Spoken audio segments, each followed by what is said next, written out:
begin today in Massachusetts, where just moments ago, the jury in the Lindsay Clancy trial was once again excused after a chaplain testified Clancy was hearing a male voice in her head.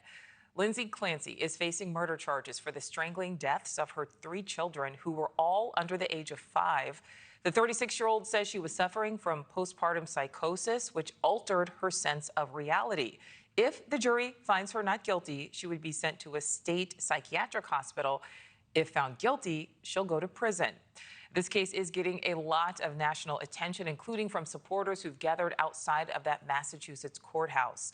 Anchor and senior correspondent Laura Ingle is tracking it all for us. So, Laura, the judge and attorneys are now expected to discuss jury instructions. Court has officially wrapped up for the day, and suddenly and surprisingly early, after only about an hour of testimony, the judge is still alluding to what he's calling unforeseen circumstances for all of this that he mentioned yesterday, and he's asking the jury not to let the interruption influence their thoughts on the case. Still no word on exactly what's going on behind closed doors, but still, court began about an hour late today. People in the courtroom say before the testimony even began this morning, each juror went up to the judge and they were asked a question under oath. And this is pretty unusual. When cameras were rolling again, the judge asked the jury 2 questions publicly. Here's what they had to say.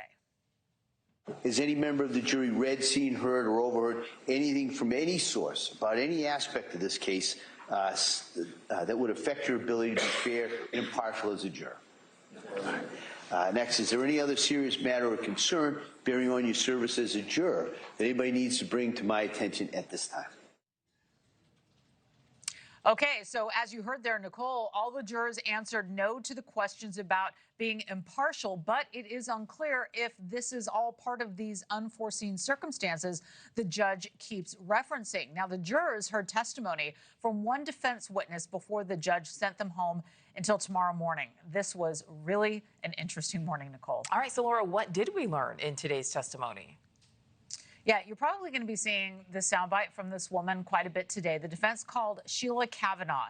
She was Clancy's chaplain when she was in the hospital and then later in rehab, acting sort of as a counselor, too. Kavanaugh first met Lindsay shortly after the killings in January of 2023. Kavanaugh says she actually spoke with Clancy for the first time around January 31st. And the first thing Clancy told her, she says, is that she was glad that her children are safe. This is after the murders. Kavanaugh says she replied her children are safe in heaven with God, and then the 2 prayed for them.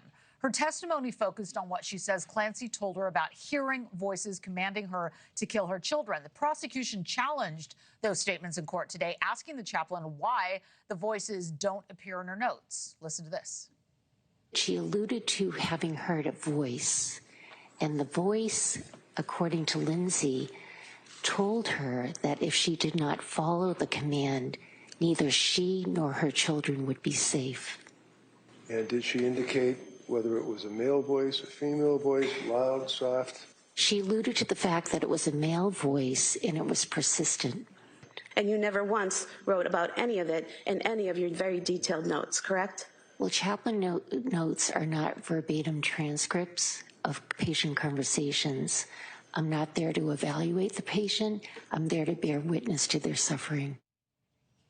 So there was some back and forth there. The judge and attorneys are now turning their attention to what could be one of the final steps before this case goes to the jury, discussing the instructions that jurors will receive before deliberation. So that gives us kind of a view of where we're going here. Closing arguments expected as early as next week. Meantime, supporters of Clancy have been outside the Plymouth courthouse today. They're all wearing pink and holding hands in a show of support.